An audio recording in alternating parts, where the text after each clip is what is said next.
The NBA world is on fire right now. Michael Jordan just shut down the entire Kobe versus LeBron debate and dropped a shocking statement. Kobe chased greatness, and this other guy, I don't have much to say about him. MJ also said that after himself, Kobe Bryant was the greatest to ever play the game. Yes, the GOAT actually said that. So today, we're breaking down every unbelievable detail. What Jordan meant, the plays and stats that put Kobe ahead, and the exact points he used to prove it. And if you think that's crazy, just wait until you hear about the dark things LeBron did before he even stepped into the NBA.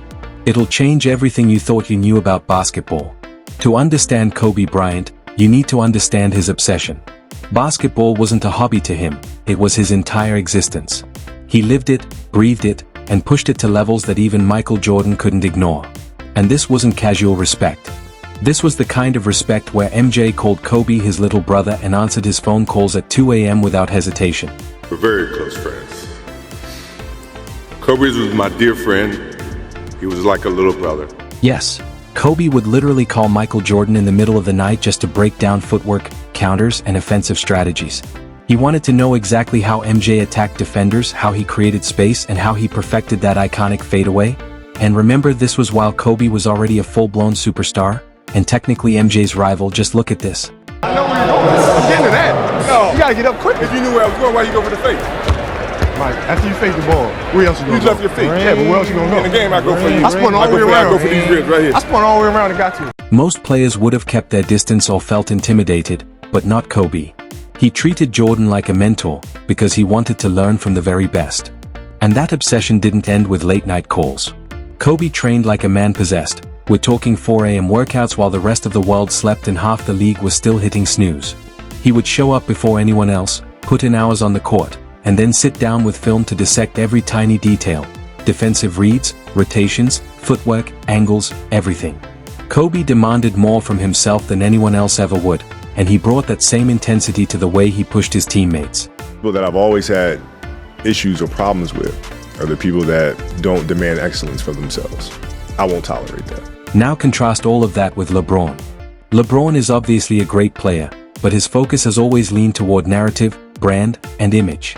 And that's exactly why he doesn't command the same on-court respect. With Kobe, opponents didn't just respect him, they feared him. Not because he was the biggest or fastest, but because he was willing to suffer more than anyone alive. He'd play through injuries that would make the average person quit. Broken fingers, torn ligaments, sprains, whatever. Nothing stopped him. And Michael Jordan recognized that. Legends don't just admire talent, they admire willpower, discipline, and the kind of fearless obsession Kobe possessed in ridiculous amounts. LeBron has had iconic moments too, of course. But the aura is different. Opponents respect him, but they don't fear him the way they feared Kobe. And that's why MJ's opinion carries so much weight. If the greatest player in history sees Kobe as the one who carried his flame, that alone ends the debate. Because unlike LeBron, who, at least in my opinion, is overrated at times, Kobe didn't chase headlines or social media hype. He chased greatness in its purest form. And the differences don't stop there. Kobe didn't just dominate because he was obsessed, he dominated in an era that was brutal, punishing, and far less forgiving than the league LeBron plays in today. People talk like LeBron's era is the toughest ever, but when you look at what Kobe faced night after night, the picture changes fast. The NBA during Kobe's rise wasn't rough, it was a gladiator arena. Hand-checking was legal, which meant defenders could practically glue themselves to you. Try hitting a mid-range fadeaway when Gary Payton or Scottie Pippen is grabbing your jersey, pushing your hips, and knocking you off rhythm. That's not exaggeration, that was basketball at the time. Fouls were rare. Superstar protection didn't exist. Pain tolerance wasn't optional, it was survival. Now let's talk about minutes, because this part is insane. Back then, there was no load management. None. Stars were playing 40-plus minutes on back-to-back nights, deep in the playoffs, while being defended by guys who were trying to hurt you. The early 2000s Lakers with Kobe and Shaq were living this schedule every night. Meanwhile today, LeBron will sit out a game because he's tired, or because the team wants to preserve his longevity. Kobe didn't have that luxury. He had ice baths, grit, and refusal. That was his load management. Defense in Kobe's era was a nightmare. Perimeter defense wasn't just sliding your feet, it was pushing, grabbing, and punishing you every possession. Guys like Bruce Bowen and Gary Payton weren't trying to slow you down, they were trying to break your spirit. Even if you got past them, hand-checking could still ruin your rhythm. Screens were violent. Land wrong one time and you could be out for weeks. Kobe's mid-range mastery, footwork, and killer instinct weren't just beautiful. They were survival tools in a league trying to dismantle you physically. Now compare that to today's league, where LeBron thrives, a sanitized, heavily officiated, pace and space environment. Stars can't be touched, hand-checking is banned, and players get free throws for the slightest contact. Teams track your sleep, your steps, and your heart rate. Load management is normal. The league is a safety net now. And don't even get me started on scoring inflation. The pace is faster, threes are everywhere, and defenses are softer. You don't get 30-point nights by enduring physical war anymore, you get them because the game favors offense. And here's what shocks modern fans the most. You think you understand Kobe's greatness, but you don't, not until you break down the resume. 5-time NBA champion. 2-time Finals MVP. 2008 MVP. 18-time All-Star. 2 scoring titles. 12 all-defensive selections, meaning he was one of the best defenders in the league for over a decade. And then there are the iconic performances. His 81-point game in 2006, the second highest scoring game in NBA history. And yes, it was against a real defense. He shot 28 of 46, hit 7 threes, and completely controlled the game. A year earlier, he dropped 62 points in 3 quarters against the Mavericks, outscoring their entire team by himself through 3 quarters. And then there was his final game in 2016, 60 points at age 37. Most of it in the second half.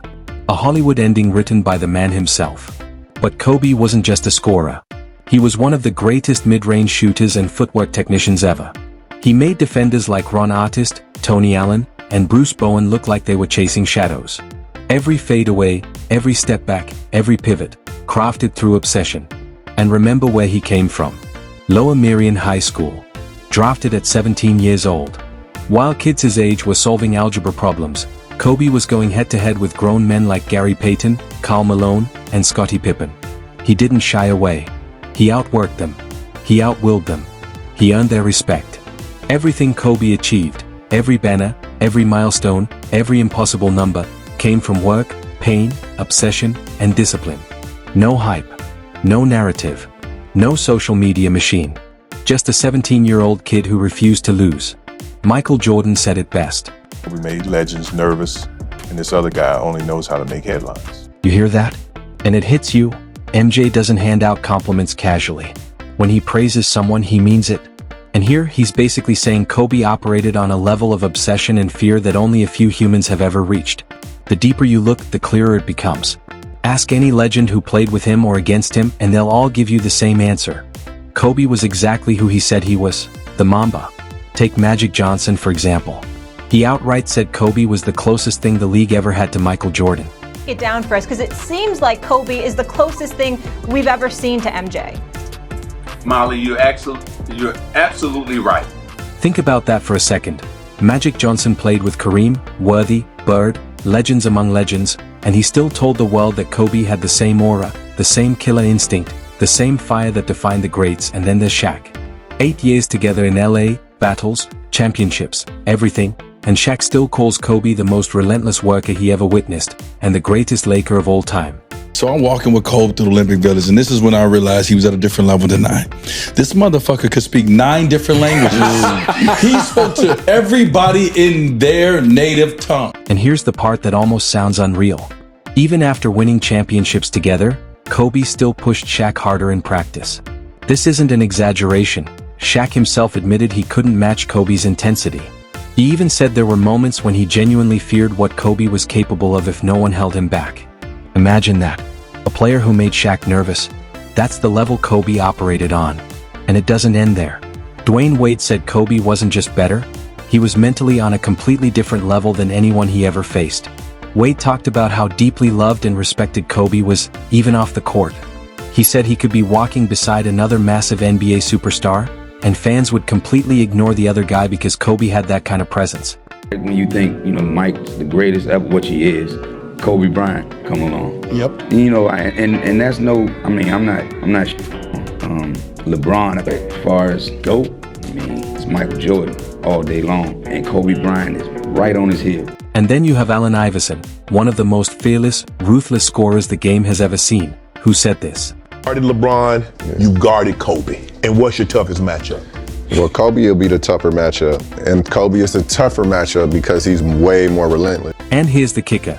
Gilbert Arenas, one of the most confident and cocky scorers of the 2000s, has openly admitted that guarding LeBron was easier than guarding Kobe. Dislocated his finger, and it can be really, really difficult. Finally, it goes back into place, and then as soon as it goes in, he was gone. Like I patted him on the head, like, okay, it's gonna be okay. Next thing I know, he was gone. That, in and of itself, showed the toughness and the tenacity of Kobe Bryant. Arenas built his entire career on creativity, offensive tricks, and intimidation. And if he's saying someone is harder to guard than LeBron, you better believe every defender in the league felt it too. Kobe didn't earn his reputation through stats, highlights, or flash. It was fear and respect. Legends respected him. Opponents feared him. Teammates knew if Kobe had the ball, you were in trouble. Now compare that to LeBron. Sure, people respect him, but fear? That's a different story. LeBron doesn't make defenders hesitate the same way Kobe did. Across eras, the stories are consistent. Kobe was different. So if you're wondering why MJ, Shaq, Wade, Iverson, Arenas, and Magic all said what they did, it comes down to this. Kobe didn't just play basketball, he controlled it. He pushed players to their limits physically and mentally, forced opponents to adapt, and changed the way the game was played.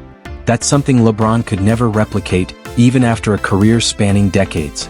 And the proof is in the greatest games of his career. Take the 2003 playoffs against the Spurs. Kobe dropped 36 points in Game 4, and he was dealing with a sprained ankle. Then in 2007 against the Golden State Warriors, he scored 65 points on just 50 shots, all while running the Lakers' offense, rebounding, and locking down defenders at times. The 2010 NBA Finals, Game 7, is another perfect example.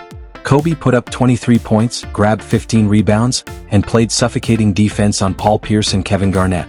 He wasn't just scoring, he was everywhere, making plays that don't show up in the box score, and leading the Lakers to the championship. Opponents feared him on the floor. And clutch? In 2008, Game 5 against the Nuggets, Kobe scored 35 points and nailed a fadeaway with 1.5 seconds left to force overtime. He carried his team through double overtime against one of the league's toughest defenses, with a hostile crowd trying to will him to fail. Pure Mamba mentality. And the ultimate example of toughness. February 2016 against the Spurs, Kobe dislocated a finger so badly it bent backward. Did he leave the game? No. He calmly had the trainer snap it back into place and return to dominate. So Kobe Bryant cannot continue. That's Kobe Bryant.